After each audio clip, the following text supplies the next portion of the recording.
Hey guys, welcome to Dicejunkies Paint Lab. My name is Tim from Eldritch Studios, and today we're going to be doing somewhat of a Halloween special.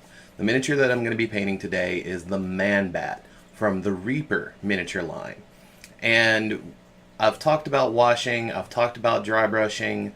We're going to be doing both of those as well as layering and base coating this thing, going start to finish with this model. Alright, let's get ready and go.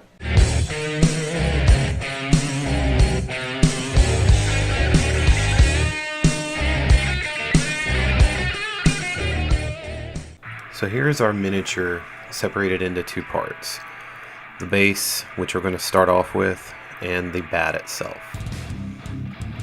What I'm doing here is I have on my palette two separate colors, Thornwood Green and Vallejo's Earth Brown. In the dark areas, I'm going to put the Thornwood Green, and in the raised areas, I'm going to put the Earth color. I'm going to wet blend the two together.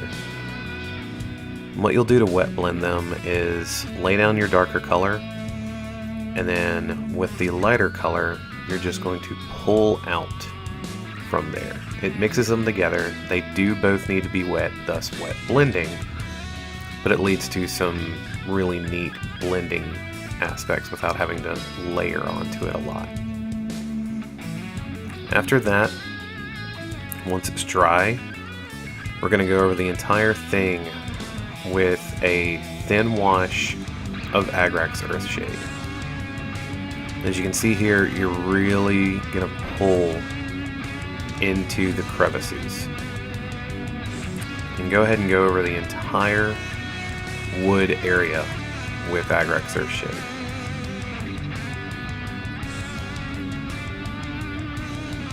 Once that's over the entire casket, we'll set it aside and start working on the bat.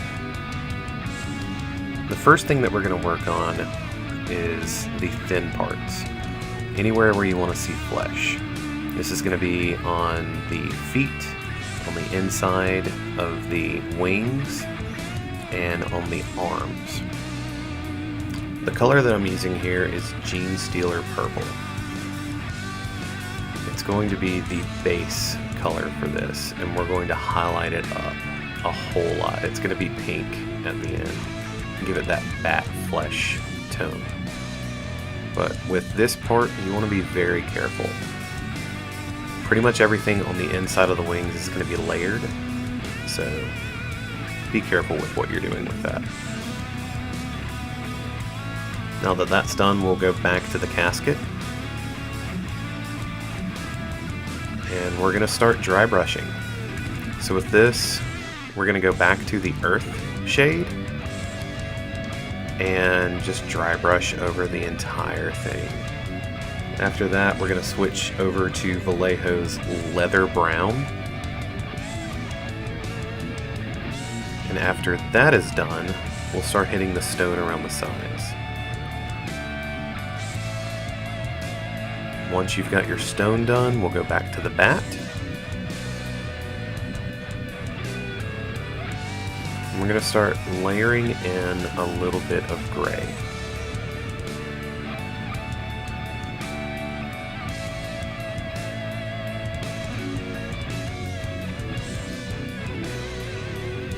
And we're going to hit everywhere on here that we want to be a darker color. Missing his pants, of course, and you're going to skip over the white fur part. We want this thing to look like a vampire bat.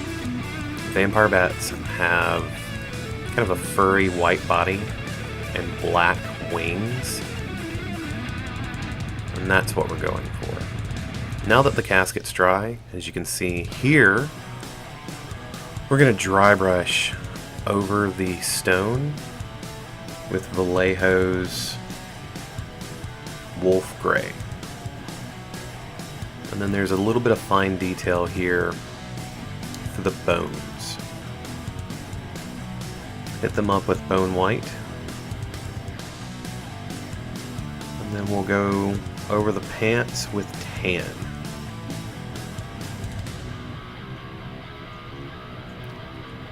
Then we're going to take a super thin down mixture of stone gray and black, about a 50-50 mix, and just kind of hit the dark spots. There's a little bit of fur around the face that you want to miss because we're going to go over that with white, but pretty much all of the back of the wings and the sides of the wings and the head itself. We're actually going to go over the back details with pure black, but this is also super thin down. These fine lines on the inside of the wings and on the outsides. And we're taking that same layer that we had beforehand, mix it about 1/3 black, 2/3 stone gray, thin it down super thin, and we're going to start layering in some highlights. You just want to go over the areas that the light would hit.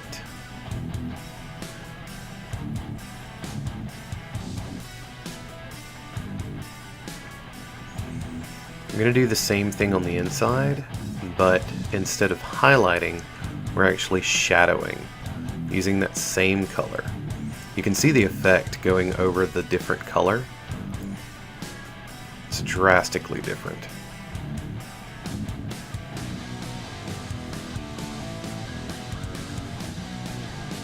And again, on this, you want to hit anywhere that the light would not be touching.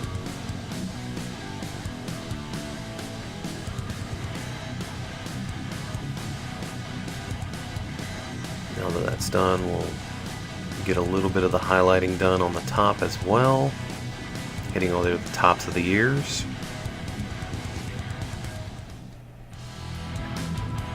Then we're going to go over it again. This time, even less black. But I'm also thinning it down a whole lot more. People will talk about how to thin your paints. It's really up to you. I generally go for a skim milk feel. At this point, let's go ahead and get the eyes, which we're just going to do a solid red.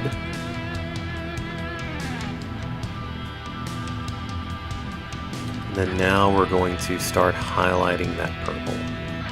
For this, we're going to use Citadel's Emperor's Children. It's a nice kind of pastel pink. And you want to be very careful. Use one of your better brushes for this. This is all about fine detail. You don't want to cover all of the purple, but this is also a super thin down paint, so it is going to be another set of layers, just like we were doing beforehand with the gray. Don't forget the tips of the nose and the ears. Now we're going to go into that wolf gray again. I'm going to get the fur on the front of its body, the back of its body, along the cheeks, and the back of the legs.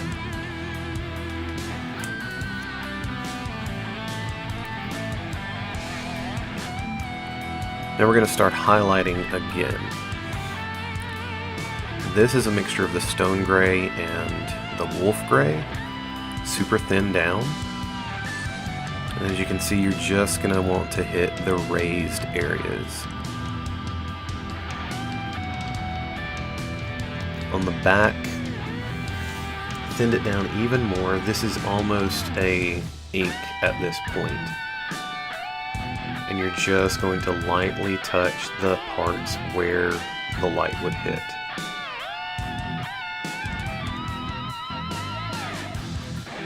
Now we're going over pretty much everything that is the back, especially over the fur with Nuln Oil. We've used Nuln Oil before. And the main purpose of doing this over our layered area is to kind of finalize that blend. That's why it was okay to lighten it up a little bit more than you would normally think. We're going to go over the pants with Seraphim Sepia. Don't forget to get the talons on the feet and the little claws on the tips of the wings.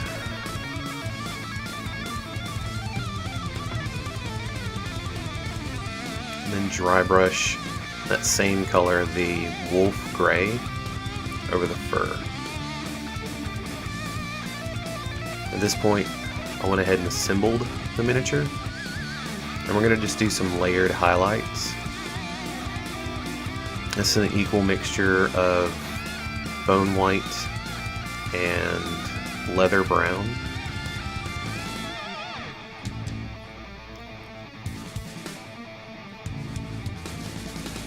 It is slightly thinned down, but not nearly as thin as the layers we were doing beforehand.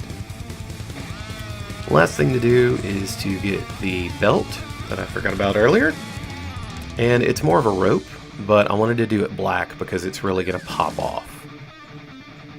And after that, we'll have a finished man bat.